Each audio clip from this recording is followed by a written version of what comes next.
오늘 제가 담당하게 될 부분은 수의탁 거래 공정화에 관한 교육입니다. 예, 그 부분에 대해서 제가 설명을 드릴 거고요.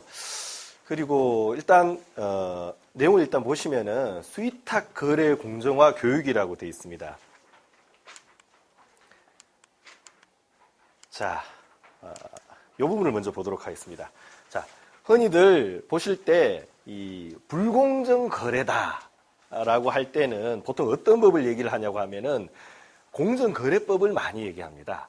공정거래법 다음으로 또 공정거래법의 하위 법률이라고 할 수 있는 하도급법을 또 많이 언급을 하고 있습니다. 이 공정거래법과 하도급법은 소관부처가 공정거래위원회입니다. 자, 그런데 상생법이라고 있습니다. 정식 명칭은 대중소기업 상생협력 촉진에 관한 법률입니다. 아시다시피 저희 대중소기업협력재단과 동반성장위원회가 이 상생법 내지 상생협력법에 의해서 설립되었습니다.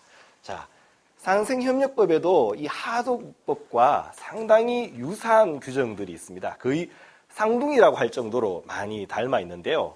자, 상생협력법에 대해서 아시려면 우선에 공정거래법과 하도급법에 대해서 먼저 내용을 대략적으로 파악하는 것이 중요합니다. 자, 일반적으로 얘기할 때 독점 규제 및 공정거래에 관한 법률, 그러니까 공정거래법이 있고 공정거래법 중에 23조를 보시면은 일반 불공정 거래 행위가 나와 있습니다. 일반 불공정 거래 행위가 나와 있고 그 중에 23조 1항 4호를 보시면은 거래상 지위 남용이 있습니다. 자, 거래상 지위 남용 중에 특수한 경우 하도급 관계에 대해서는 아예 법률을 이렇게 하도급법을 만들어 둔 겁니다. 자, 그럼 어떻게 되겠습니까, 여러분?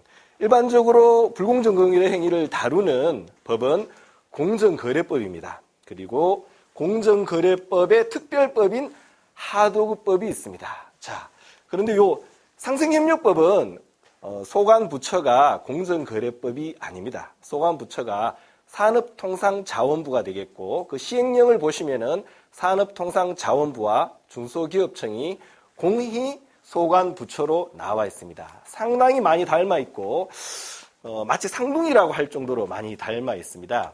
적용 범위를 보면은 상생법, 앞으로는 상생법이라고 하겠습니다.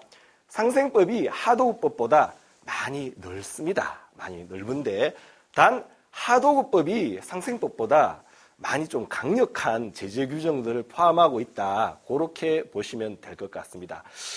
아주 많이 닮아 있는데 좀 다른 규정이라고 하면은 여러분들 이렇게 책자를 보시면은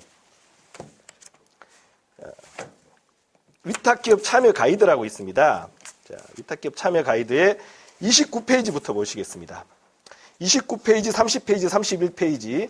31페이지를 보면은 수의탁거래 및 수의탁거래 관련해서 하도급법과 상생협력법의 차이를 이렇게 설명을 해놨습니다.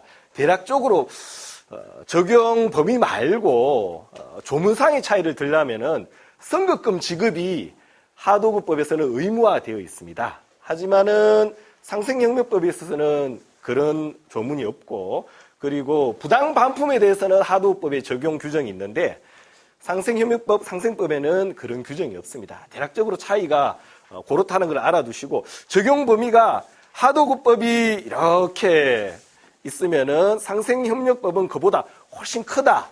하지만 제재는 하도급법이 훨씬 강력하다. 소관부처가 다르다. 그렇게 여러분들 이해를 하시면 되겠습니다. 자, 그리고 앞으로 돌아가서 다시 한번 보겠습니다. 자, 수의탁거래 정의에 대해서는 아까 전에도 여러분들이 설명을 많이 들으셨을 걸로 이렇게 생각을 해서 여기 나와 있는 내용으로 가름하도록 하겠습니다. 다음 보시도록 하겠습니다. 자, 수의탁거래 적용 대상입니다. 자, 여기 나와 계신 분들 중에 뭐 법무팀이나 아니면 발주부서에서 나온 분들은 아주 이 명칭에 용어에 익숙하실 것입니다. 위탁기업, 수탁기업이 있습니다. 자, 일반적으로는 여러분들 어떤 용어를 많이 쓰시죠? 원청, 하청 이런 용어를 많이 씁니다. 또 하도급법에서는 어떤 용어를 씁니까, 여러분들? 위탁기업 대신에 원사업자, 뭐 발주자. 자, 수탁기업 대신에 수급사업자 이런 말들을 많이 씁니다. 대동소이한 개념이라고 여러분들 보시면 될 것 같고요. 자, 상생법에 있어서는 원사업자란 말 대신에 위탁기업이라는 말을 쓰고 하도급법에서는 원사업자라는 용어를 씁니다. 그리고 하도급법에서는 수급사업자라는 명칭을 쓰는데 상생법에 있어서는 수탁기업이라는 용어를 씁니다. 자, 여러분들도 아시는 분들도 계시겠지만 하도급법에 있어서 명칭이 하도급법이니까 마치 3자가 있어야 되는 걸로 여러분들이 오해를 하실 수가 있습니다. 발주자가 있어야 되고 그 다음에 원사업자가 있어야 되고 수급사업자가 있어야 되고 이 세 가지 주체가 있어야만 하도급법이 적용되는 걸로 마치 오해를 하실 수가 있는데 법 조문 자체가 좀 불명확하게 되어 있습니다. 이와 관련해서는 대법원 판례에서 발주자 원사업자가 동일 기업이라도 하도급법이 적용된다는 대법원 판례가 있습니다. 그럼 어떻게 되겠습니까? 발주자 원사업자가 동일 기업입니다. 발주자와 수급사업자 내지는 원사업자와 수급사업자 두 개 기업만, 두 개 주체만 있어도 하도급법이 적용됩니다. 그건 상식적으로 여러분들이 알아두시고요. 지금부터는 여러분들이 두 가지 법률을 한꺼번에 이래 보다 보면은 혼동될 수 있기 때문에 여기 상생법 위주로 지금부터는 설명을 해드리도록 하겠습니다. 자, 위탁기업 아까 다 설명을 들으셨을 줄로 알겠는데 이 부분 다 설명을 들으셨습니까? 제조공사, 가공, 수리, 판매 용역? 아직 못 들으신 것 같네요, 보니까. 자, 이 부분에 대해서 제가 설명을 해드리겠습니다. 자, 일을 맡기는 기업, 위탁기업, 일을 맡는 기업, 수탁기업이 되겠습니다. 자, 위탁기업의 종류는 이런 종류가 있을 수 있습니다. 제조기업, 공사, 가공, 수리, 판매 용역 이렇게 6가지 기업이 있을 수 있습니다. 자, 수탁기업은 어떻습니까? 수탁기업은 5가지입니다, 여러분. 제조, 공사, 가공, 수리, 용역 이렇게 해서 이론상으로는 위탁기업 6가지, 수탁기업 5가지. 예를 들면은 제조기업이 예를 들어서 수리기업에다가 수리를 위탁하는 경우, 제조기업이 역시 다른 제조기업에 제조를 위탁하는 경우, 이론상으로는 30가지, 30가지의 거래 관계가 있을 수 있습니다. 여기서 약간 또 여러분들이 좀 참조를 하시다면은 여기 판매가 있는데 위탁기업에는 수탁기업에는 판매가 없습니다. 판매가 없는데 일단 제가 알기로는 중소기업청에서는 여기 비록 판매가 없지만은 여기 용역을 이런 도소매 내지 판매로 봐서 도소매에서 판매를 다른 도소매에게 이렇게 위탁하는 경우에도 이 상생법이 적용되게 포함되게 이렇게 이해하고 있는 것으로 알고 있습니다. 자, 다음 보도록 하겠습니다. 자, 여러분들 책자에도 나와 있는 내용이고요. 자, 이런 부분들 상생법과 하도급법의 차이 설명을 해드리겠습니다. 자, 이 하도급법은 적용되는 거래관계가 여러분들 7가지 거래관계밖에 없습니다.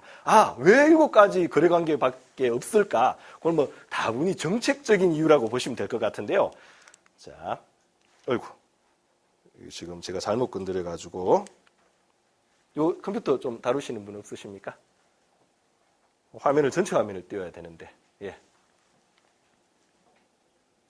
없으신가요? 예. 자, 우선 좀 보기가 좀 나쁘지만은 이대로 제가 설명을 해드리도록 하겠습니다. 자, 예. 하도급법에 대해서 제가 설명을 해드리겠습니다. 자, 상생법에 의해서는 이론상 30가지 거래 관계가 나올 수 있습니다. 예, 대리님 요 화면 좀 조과장님한테 말씀드려가지고. 자, 30가지 거래 관계 중에 상생법에 의해서는 30가지 거래 관계지만, 예, 감사합니다. 하도급법에서는 여기 7가지 거래만 됩니다. 7가지 거래만. 제조, 판매, 제조. 읽어보시다시면 다 압니다. 용역. 자, 이게 어떤 의미인지는 여러분들께서도 아시는 분들도 계시겠지만, 제조회사가 또 다른 제조회사한테 제조를 위탁하는 경우, 판매회사가 제조회사한테 제조를 위탁하는 경우, 그리고 건설회사가 제조회사한테 제조를 위탁하는 경우, 용역회사가 용역회사한테 용역을 위탁하는 경우, 이런 식으로 7가지 거래가 있습니다. 자, 보시면은 수탁기업이 제조인 경우는 위탁기업이 제조, 판매, 수리, 건설 요 4가지일 때가 다 됩니다. 하지만 수급사업자가 수리, 건설, 용역업자일 경우에는 위탁 사업자는 원사업자는 수리, 건설, 용역 같은 사업자끼리밖에 안 됩니다. 이렇게 총 7가지 거래만 하도급법이 적용이 되겠습니다. 하지만 상생법에 의해서는 방금 말씀드렸다시피 그런 제한이 없습니다.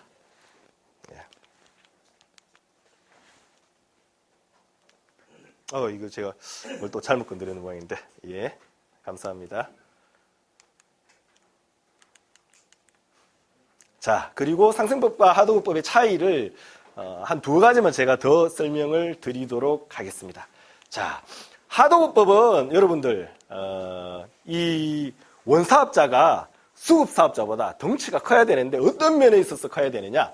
원사업자의 매출액 또는 종업원 수가 수급사업자보다 이렇게 많아야 됩니다. 이게 근데 이게 올 7월 24일 날 개정이 돼서 내년 2016년 1월 25일부터는 그냥 종업원 수는 상관없이 매출액 기준으로만 원사업자의 매출액이 수급사업자보다 많은 경우에 적용되도록 이렇게 바뀌었습니다. 뭐 그 이유는 다분히 여러분들 추측해 보실 수 있는 바와 같이 뭐 소프트웨어 기업이라든지 종업원이 상시 고용 종업원이 좀 규모가 작더라도 그 종업원 수가 작더라도 아주 큰 기업이 있을 수 있습니다. 뭐 소프트웨어 기업이라든지 방금 설명드렸다시피 그런 것 등을 감안한 것이라고 보시면 될 것 같습니다. 하지만 요건 아직까지는 이렇고 아직까지는 매출액 또는 종업원 수 둘 중에 하나만이라도 커도 이 하도급법이 적용되는데 내년도 1월 25일부터는 매출액만 커도 매출액 단일 기준으로 하도급법 적용 여부를 이렇게 따지게 되겠습니다.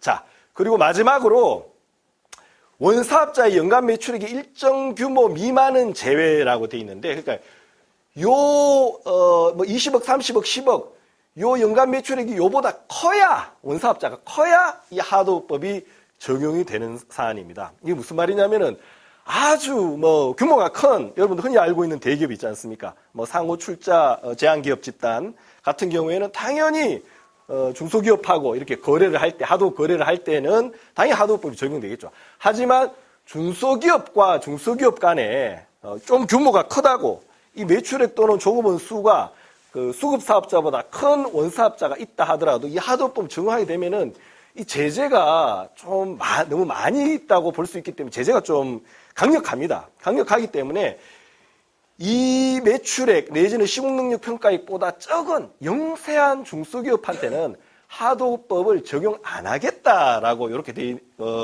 이 나라에서 판단을 내린 겁니다. 이게 하도급법에는 안 나오고 하도급법 시행령에 나오는 사항입니다. 여러분들 보시면은 건설 위탁 같은 경우에 시공능력 평가액이 30억 미만이면 제외, 그리고 제조 수리는 연간 매출액 20억, 그 용역 위탁은 연간 매출액 10억이 안 되면은 하도급법이 적용이 안 됩니다. 하여튼 이게 상당히 예전에 만들어진 기준입니다. 지금 요 관련해서는 시행령이 입법 예고가 됐는데 아마 조만간에 개정돼서 시행될 것으로 보이는데 이게 2배씩으로 이렇게 껑충 뛰었습니다. 예를 들어서 시공능력 평가액은 60억으로, 그리고 제조수리 위탁의 연간 매출액은 40억으로, 용역 위탁의 연간 매출액은 20억으로 기준이 조만간에 바뀌어서 시행될 겁니다. 이미 입법 예고가 되었습니다. 자, 상생법을 보시겠습니다. 오늘 주인공이죠. 자, 상생법은 이런 제한이 없습니다. 단 하나의 제한만 있습니다. 어떤 제한이냐? 수탁기업이 중소기업이기만 하면 됩니다. 수탁기업이 얼마나 범위가 넓습니까? 그러니까 이 거래관계 상관없습니다. 30가지 거래관계 다 됩니다. 매출액 종업원 수 제한 없이 적용이 다 가능합니다. 단 방금도 말씀드렸다시피 수탁기업이 중소기업이기만 하면은 대기업, 중소기업 간 모든 수위탁 거래에 대해서 상생법이 적용되게 되는 사안입니다. 자, 이 부분에 대해서는 제가 아까 전에 설명을 드렸고요.